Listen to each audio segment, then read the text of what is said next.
Again here, Vagabond Buddha. I'm in Chiang Mai, Thailand. We fly to Hanoi tomorrow. I just finished my run, had a few thoughts I want to share with you. You'll hear that I'm in a city. That shouldn't make any difference.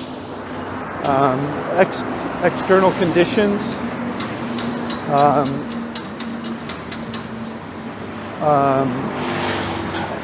are not conditions to understanding or happiness or concentration, unless you believe that unless you believe that an external condition ruins your happiness, it's unable to. So just let let the noise be. So I wanted to talk a little bit about the pre-grace, your pre-grace life, which you might be living now. One day you'll wake up in awareness of experience, and you'll feel this warm joy that in just living.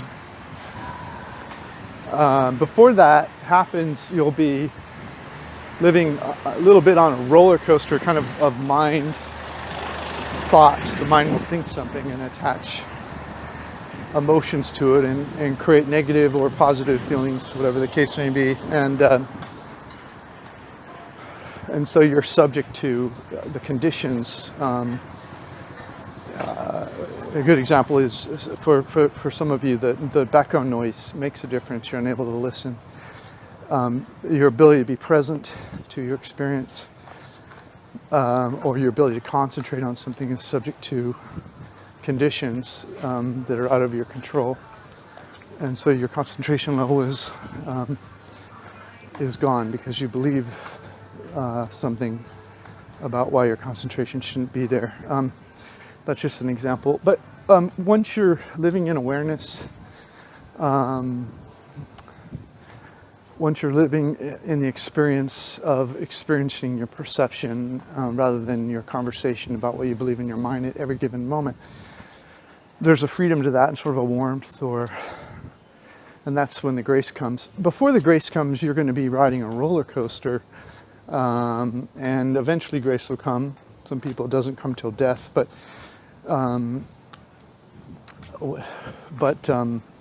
for most of you listening to this, grace will come to you because to even listen to what others would think is garbage that I'm saying, you're already at some kind of level that you're already listening for the experience, so it's likely to come to you, already has. So what I wanted to talk about for a minute is just so you could conceptualize why is it that living in mind is painful? Think about that for a minute, right? Why does living in your experience, why is that joyful?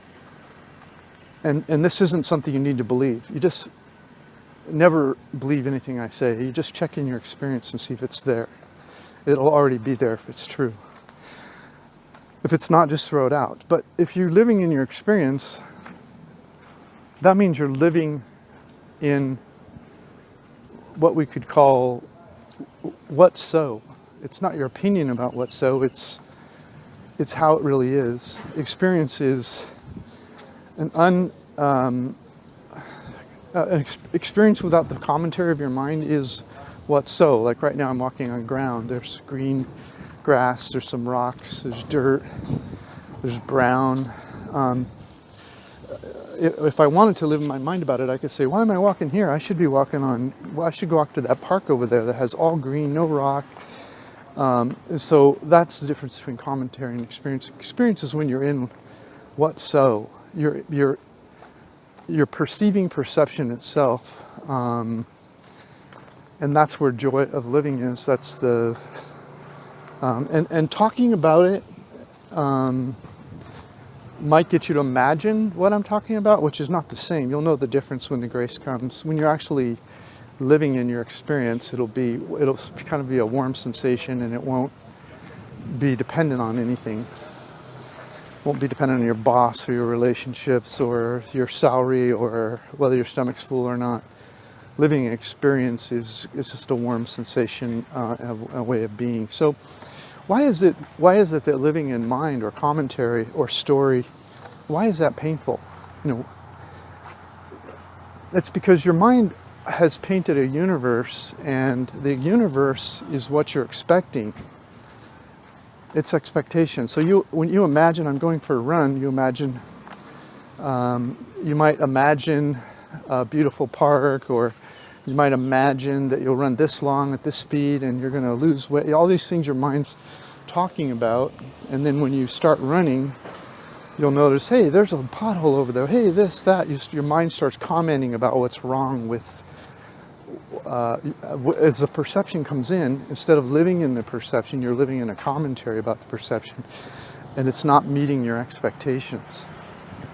So that's why living in mind is painful, because when you have a thought about something not being how you wanted it to be, you'll attach emotion to that, because what's so is not living up to your expectations, and that creates a negative emotion in your experience. So it hurts, if you will, to live that way.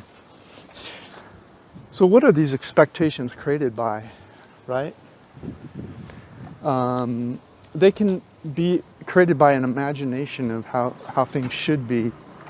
So before you went on that run, you imagined this beautiful path, or you could say before you started on that new job, while you were in college or while you were in high school, before you started your work life, you imagined what it would be like to not have to go to school, be able to go in at 9 o'clock instead of 7:30, and to leave at 5 and not have any homework, and that you'd have all this money and you could buy a car. But then when you get there, you realize, wow, there's all these, maybe not the first few months, but eventually all these pictures you painted about what it's going to be like to live in a work life, if you're living in your mind instead of your experience, you're going to be noticing how your expectations were not met with your job. Your salary's not quite what you thought it would be. Your take-home pay is not quite what you thought it would be, even though you're making that big number. Look how much the government takes. Oh my God, the traffic. Oh, I didn't realize I would have to spend this money on clothes and food. I'm out to, you could just come up with one thing after another about how your imagined expectations of whatever it is in your life does not meet your imagined. The other type of comparison we do, which creates an expectation, is the past, right? So we may maybe our family was doing a little better than we were. Maybe our parent, or maybe we're younger than they were, and they had a nice house and car, and here we are living in this dumpy apartment. And it was fun the first few months because we had our freedom, and we could stay up all night and have fun with our friends, or later in life, whatever there's always a reason of some comparison. You remember when your parents were retired and the kind of life they lived, and here you are, you don't have the same conditions, or your pension was crashed in the so you can have expectations about the past, you can have imagined expectations about the future, and then you can have comparison expectations, which has really always been there, but it's really come alive in the social media age, if you think about it. Where you go on social media and you see somebody they're living this life, and you look at your life and you go, wow, what kind of loser am I?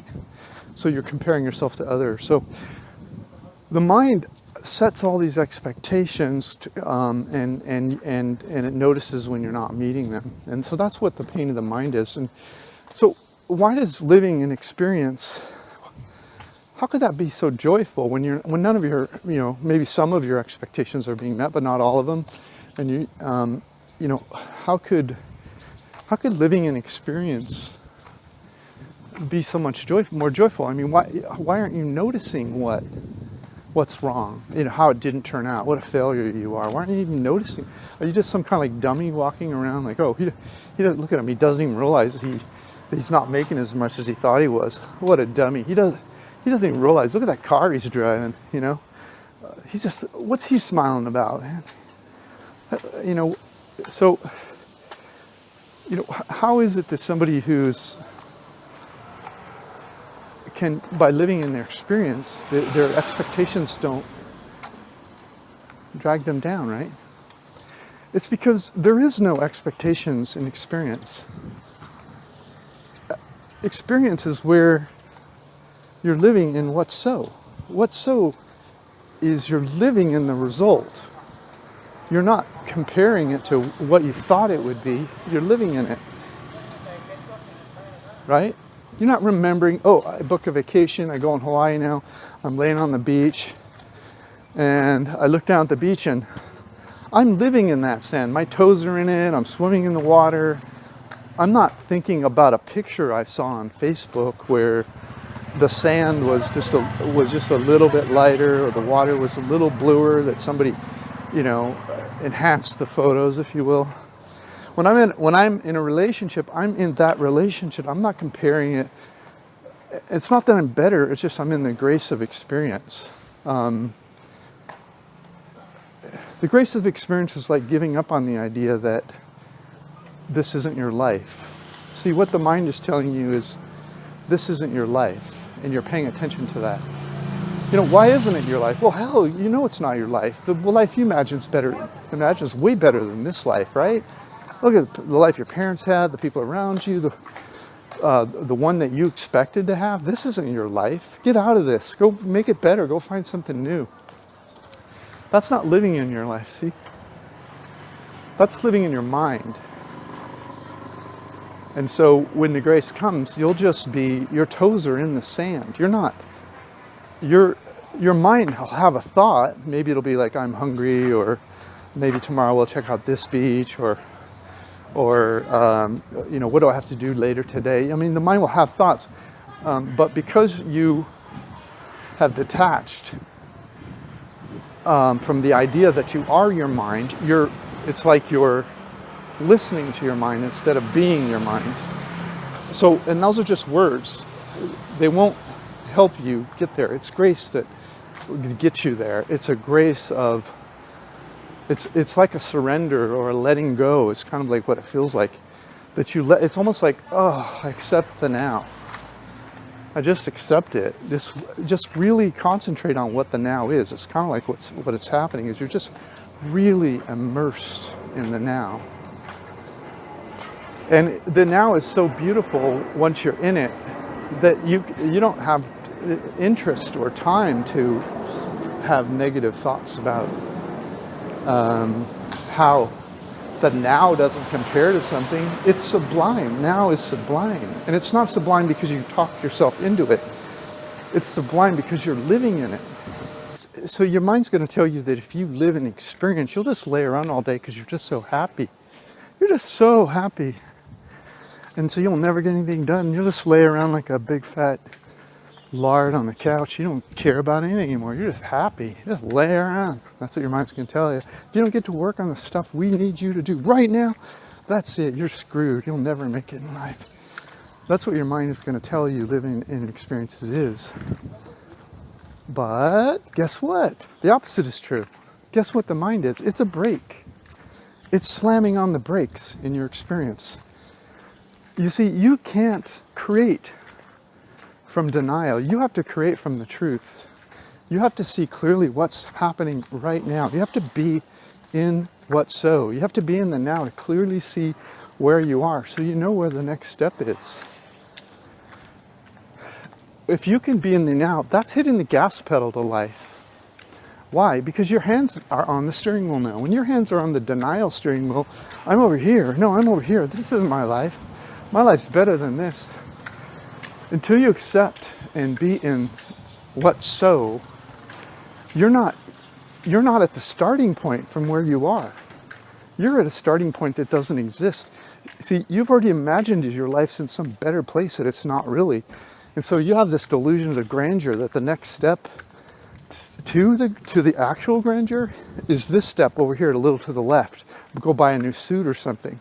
Maybe a new suit's the right thing, but unless you're aware of what's actually happening, unless you're present to the experiential universe, you're not even seeing the data that you need in order to make that next choice.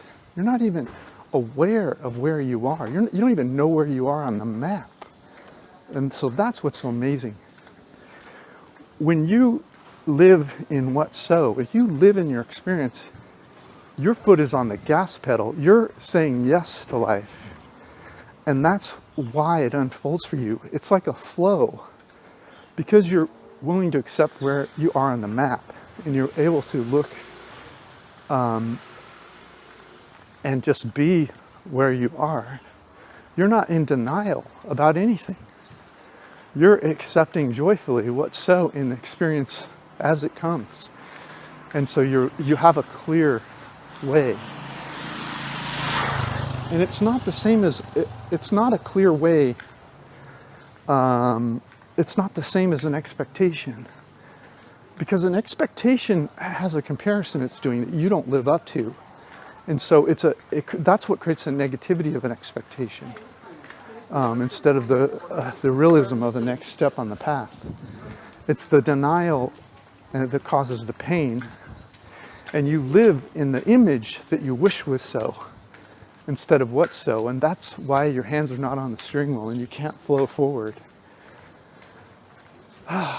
Okay, anyway, thought I would knock that one out of your head because I know what you're thinking. All right, just some ideas for you. Thanks for listening. Dan and Vagabond Buddha. Have a great day.